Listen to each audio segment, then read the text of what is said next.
Hey folks, welcome back to the Leeds Gamer.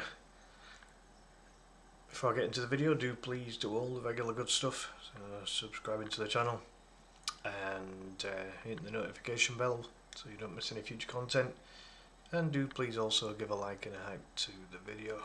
All of this really does help the channel, and I really do appreciate the support. Things are going slowly in the correct direction.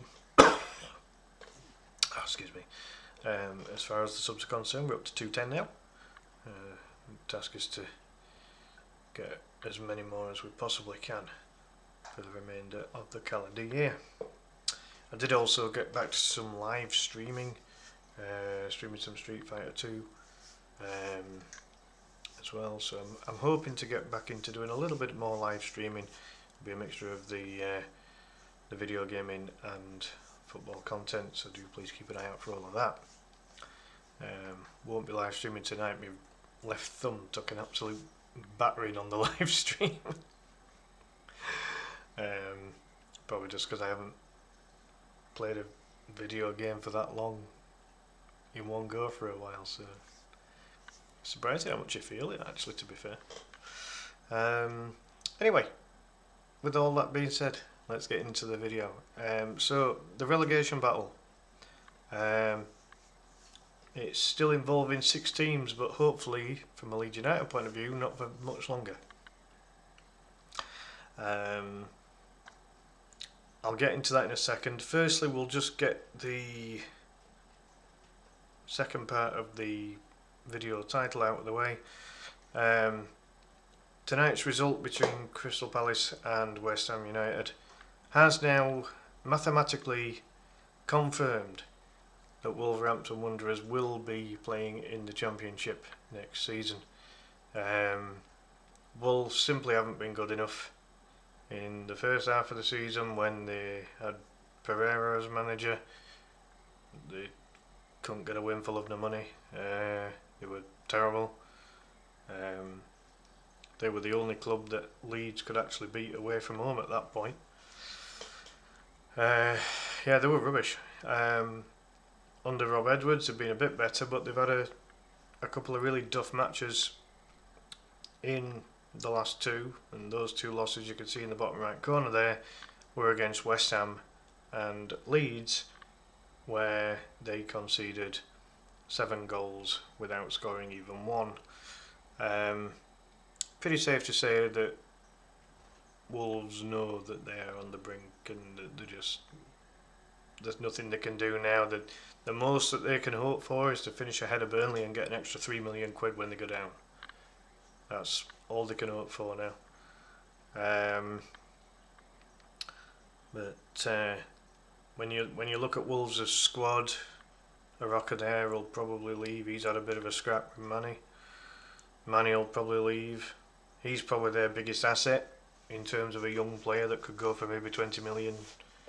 He's not worth that yet, I don't think, but that's probably what they'll try and command out of it. They'll certainly get at least 10 million for him. Krejci is another player that could possibly do a job in the bottom half of the Premier League, perhaps. But when you go through their squad, it's poor. They've got to get rid of a lot of the foreign deadwood that really just have confounded Wolves to the drop. Because a lot of it is down to having so many foreign players and not enough English League know-how in that squad. It's quite clear to see. I mean, going down, they'll keep Armstrong. He'll be the main striker in the Championship for them, I would imagine. And he's quite experienced at that level. I would probably keep the 2 goalkeepers aside from Josie Sarr. So that would mean keeping Johnston and Bentley, because I think both of those are quite experienced at Championship level. And then after that, I mean, you're not left with much, are you? There's a couple of other youngsters that the club seems to have in high regard. I think Adozi's a young fullback that they've got. Again, if they can keep, it's going to be a case of them keeping as much of their young talent as they possibly can, but also using this as an opportunity to get rid of the deadwood, getting rid of all the players that don't want to be there, and getting rid of those, underperforming players that have been carrying a wage now for at least 2 seasons too long at that club, in my opinion. They weren't very good last season, and they're even worse this season. So, writing's on the wall. The whole Portuguese revolution, that's got to go. That's got to go now. They've got to ditch all of the Portuguese / Brazilian connected players that are in the club, because they need a totally fresh start now. Bring in some British and Irish, some kind of British and Irish based players. I think that's going to be the way forward for them to kind of rebuild, and they'll have enough money. Going down, they'll get the parachute payment, and as I say, chances are they'll sell Manny for a decent price, and they might get a few quid for Krejci as well. That's if he's their permanent player. I don't know if he's permanent or if he's on loan there. And again, there might be 1 or 2 other assets. I mean, they signed a Rockaday for quite a sizable amount, so they might be able to sell him for a reasonable amount too, perhaps. And they've got money from. They must have some money from the Strand Larsen deal as well, when they sold him to Palace. So, there's going to be enough money there for Wolves, but it allows them to be able to get rid of some of the deadwood and bring in some new, fresh talent. Because there's no guarantee they come straight back up again. Absolutely not. So that's Wolves out of the way.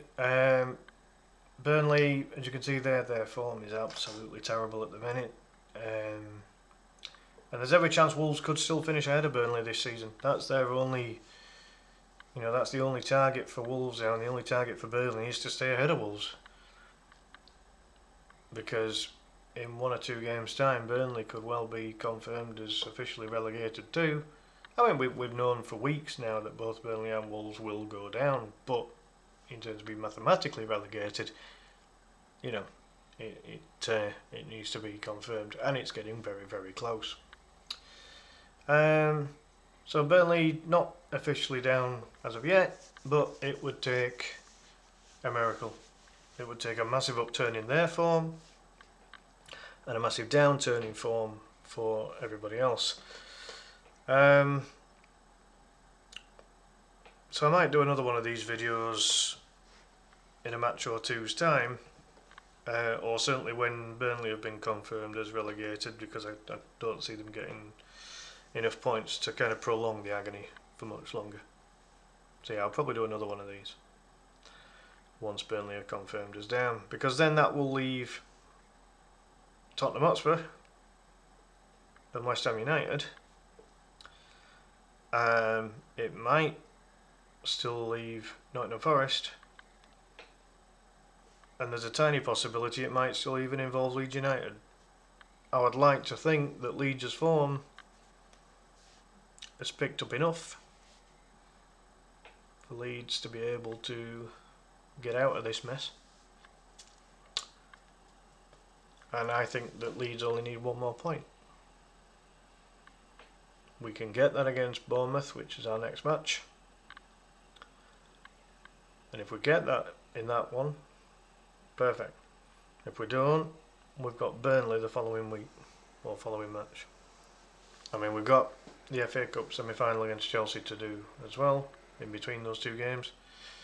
But from a league perspective, that is what lies ahead in the very near future for Leeds. So, what about the other 3? Nottingham Forest, as you can see there, their form's very similar to Leeds' form in recent times, and of putting up enough points to possibly stay up. Again, you'd probably say 1 win and 1 draw might be enough for Forest. It's all about hitting that 40-point mark, in my opinion.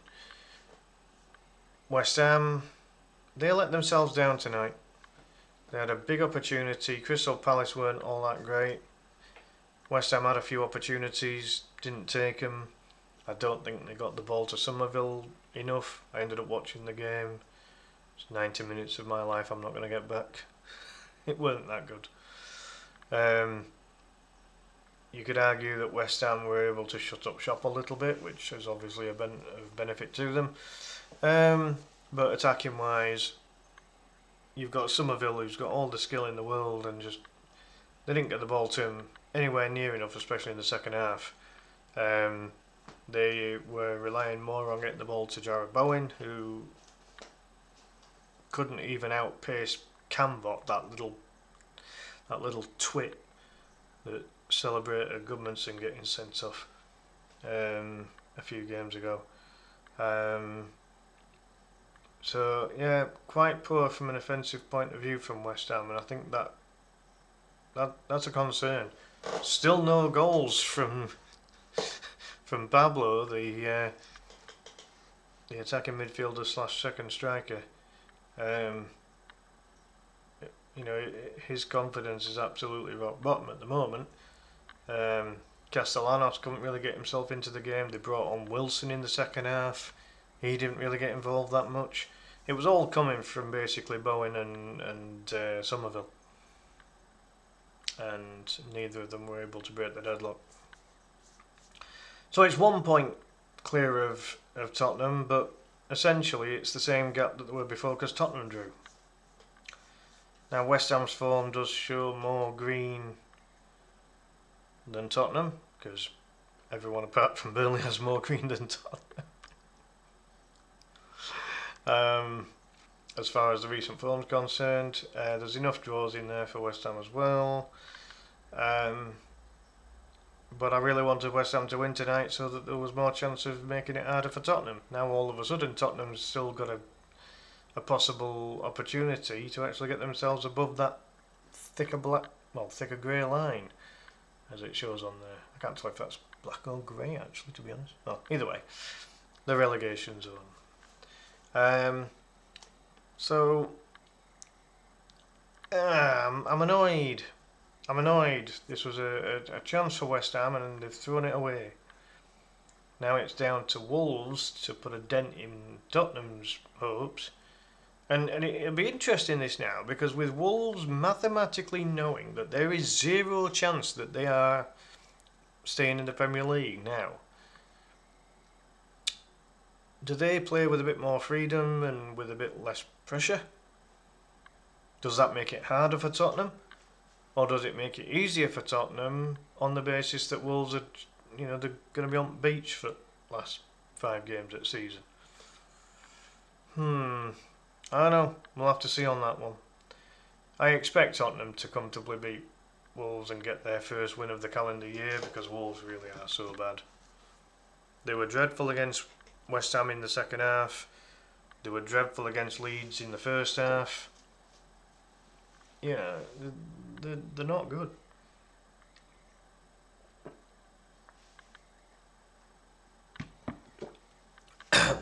I'm not even convinced that Rob Edwards will keep his job, because he was brought in so that, in theory, they would have a decent manager at Championship level. Once they knew that the battle was going to be too hard to stay up, they sacked Pereira and bring in Edwards, but I think there's a few Wolves fans that aren't that happy with Edwards, so I'm not convinced that he's keeping his job in the summer, Not convinced. We'll have to see on that. But yeah, so this is it, folks. The relegation battle is well and truly still on to try and avoid that 18th place, that dreaded, nasty, stinking 18th. With Wolves officially confirmed as relegated to the Championship. Burnley hanging on by the width of a win. They could be confirmed in a week's time. And at whichever point they are confirmed, I will do another one of these videos to give an update on the relegation battle, and to also announce the confirmation that Burnley are down. At this stage, I still think Tottenham are favourites to go down. they've forgotten how to win a Premier League match, and the late equaliser from Georgie Rutter, Agent Rutter as some people have been calling him, I think that will dent Tottenham's confidence. De Zerbi said that he doesn't want his players to be crying and moaning and whining about the situation. Well, that means that Xavi Simons ain't going to play next match then, because it looked like he was about to need a box of Kleenex at the end of that game against Brighton. So, yeah, I'd still put them favourites to go down, but West Ham have let themselves down a bit there. They should have had an extra 2 points onto that tally, because they were marginally the slightly better team against Palace, but they were both pretty poor. So, yeah, we'll see what happens, folks. I'll leave it there. As I say, my thoughts to conclude it is that Leeds need just 1 more point, Forest need 4 more points, West Ham need 7, which, you know, this is the problem now for those teams around that area, because there's only 5 games to go, and if you need more points than there are games available, then you've got to do more than just draw now. You can't afford draws, you need to go for the wins. So this becomes incredibly difficult for West Ham United and Tottenham Hotspur. Leeds can saunter to get 1 point, and Forest have got 5 games to get 4 points. So even they don't need a point per game now to get up to that 40-point mark. So I think overall, I think Leeds and Forest will stay up as things currently stand, and I think it's between the 2 London clubs now. So there we have it, folks. We will find out in due course. In the meantime, I will do a match preview for the Bournemouth game. I'll do a match review of the Bournemouth game. I will do a match preview of the upcoming FA Cup match at the weekend against Chelsea, and I'll obviously do the review of that match as well. So we've got all of those coming up, and I'm going to try and hopefully squeeze 1 more live stream in at some point this week as well. So do please keep an eye out for all of that. In the meantime, have a good one, folks. Thanks for watching. Please do all that good stuff I mentioned earlier. Really do appreciate the support. I'll see you next time. Have a good one. Bye for now.